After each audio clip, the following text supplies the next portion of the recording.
Welcome back. Crypto Guy on the internet here, and I just needed to address some confusion I'm seeing in the crypto space.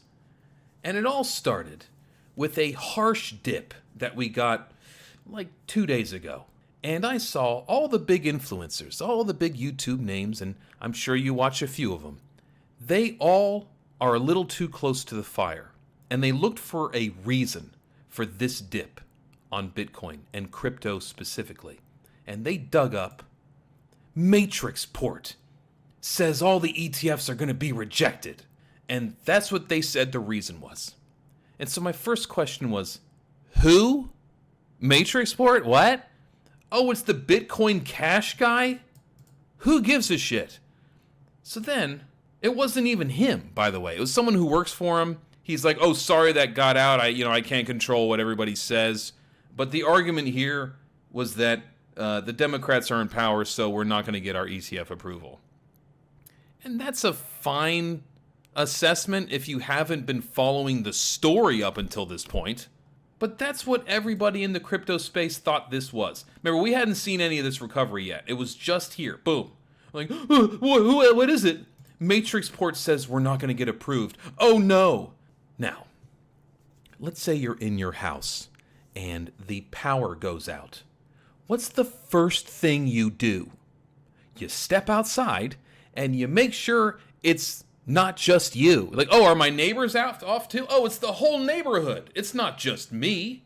And that was the case with the market. Sometimes crypto enthusiasts are a little too close to the crypto. You got to step outside and make sure it's not just you. We had a fall everywhere at the same time. The NASDAQ went down. All right. The Dow did all right. A little bit. That's no big deal because they're not techie stuff. But then the big hitters, Tesla took a shot. Apple, same thing. Coinbase, same thing. Amazon, same thing. Why? If you are a stockbroker or an asset manager, a money manager of some kind, and we're coming off of all-time highs in the stock market, Santa rally and everything, you're leaning towards taking profit. And so you're looking for any excuse to sell some stuff, take a profit, any kind of uncertainty. And we have a lot of uncertainty coming, some headwinds, all right, big ones. But when you look at the timing of this, January 2nd, what happened then that's really public and really obvious? The Fed minutes. The Fed minutes came out, and it was hawkish and uncertain. They're going, yeah, hey, I know we're all back at the office for the start of the year, but we're still not really sure how this is going to play out. We're doing our best. We're looking at the data, but, hold on to your shirts, okay? It could get a little rough out there. And so everybody makes a sale because you might as well. We've been doing great up until this point. And crypto is the furthest out on the risk curve, risk on assets. So if you're trying to take some quick profits, sell some stuff when you're going into some temporary uncertainty, the first thing you sell is your fun tech stuff. Crypto is the most fun, most techy stuff. And so Bitcoin went, bounced right off, and we recovered. Now, if you've been in crypto for a while like I have, this is nothing. I wouldn't even bat an eye at this. And so when I saw this, and then I saw all the big influencers saying it's Matrixport that caused this, these people do not matter. It's the market around us. Check the neighborhood first. Everybody went dark on that day. And that's okay. The DXY responded by going up, which causes equities to go down. Real basic stuff. After we figured out that this doesn't actually matter, and that once you actually read their argument and thought critically, you go, oh, wait, I can counter this argument easily.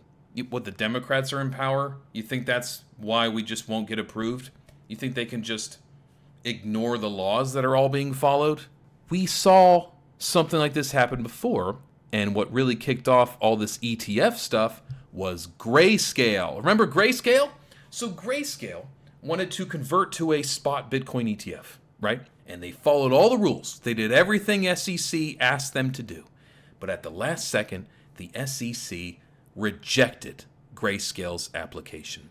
And Grayscale, who put a lot of time and money into this, went, why? Why did you reject us? And the SEC wouldn't answer the phone. And so Grayscale sues the SEC, takes them to court, and the judge right away goes, yeah, I'm looking at all this paperwork. Grayscale was on the up and up. They did everything right. So unless there's some secret rule that you didn't tell us about, Mr. SEC, why did you reject them? There was no reason for doing that. And the SEC had nothing to say. And so they lost, and they should have.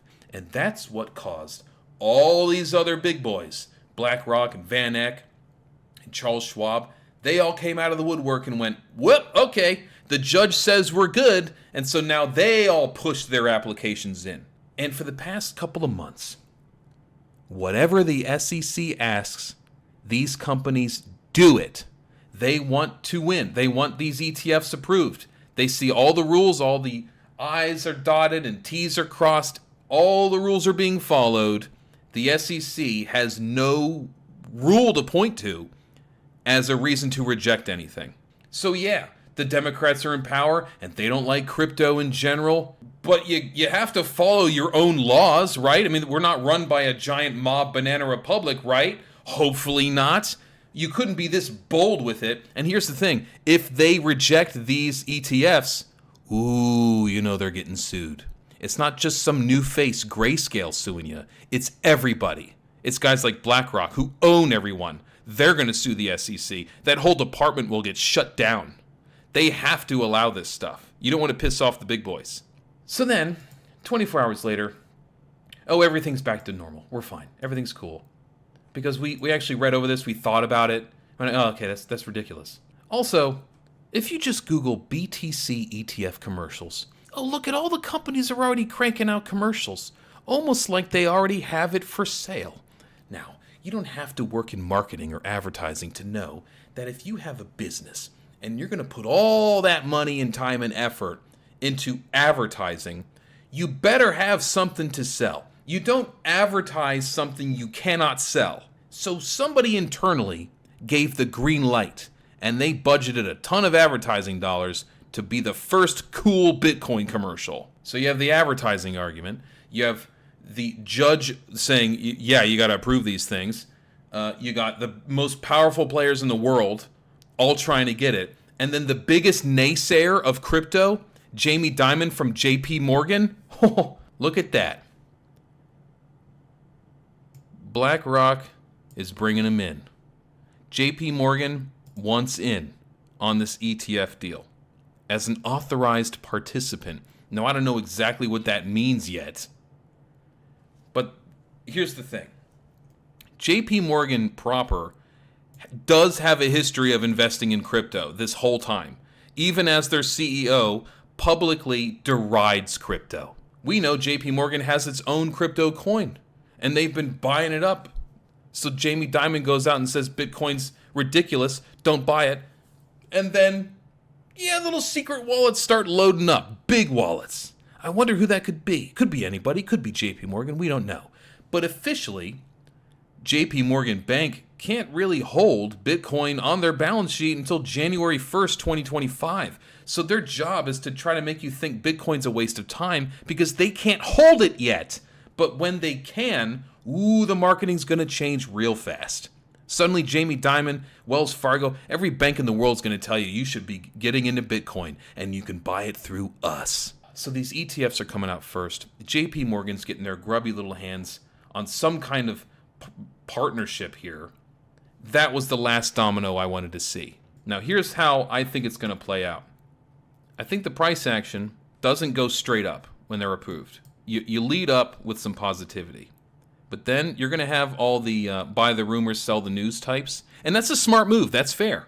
And then you're going to have an influx of Bitcoin that's suddenly available because they're converting from GBTC. They're selling it to get a better deal on an ETF somewhere. And so there, for a brief moment, will be a lot more Bitcoin available on the market. And so you'll see the price action go like down, down, down, and then straight back up.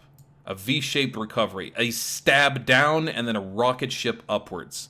That's what I assume will happen. And do not, the biggest mistake you can make is selling during this or selling during any of these red wicks. Don't do that. Now, I'm not your financial advisor, but they want to scare you, okay? Don't let them, because after this, we're going straight up. They're all going to scramble for what's available, and there's a limited number of them, as you know, and then it's all going to go up, okay? Now, the market as a whole, I'm not sure what's going to happen with the rest of the world, with the NASDAQ and the Dow and everybody else, and the price of oil and the DXY, and bonds are still horribly inverted for the longest time ever. We got some serious headwinds coming as a country and as a planet. It's not looking good. But Bitcoin particularly, its unique narrative is super powerful, and there's really nothing else like it. So I think you're going to get a ride up, leading up into the excitement of it, and then a harsh fall followed by a rocket ship upwards. And I don't know what that limit's going to be. If people invest 1%, it's like 52, 55,000. But overall, that's on the low end, 60,000. I can't tell you. Like, the number it's a new number, is what I'm saying. I'm not sure what it'll be. But generally what happens when you have a new asset class available to things like ETFs and big holders like BlackRock is it happened with real estate in the 70s and 80s, where people would invest 1% initially because it was new. And then if it proves itself, they increase to 2%, and then 3%, and then 4%, and then max out at 5%.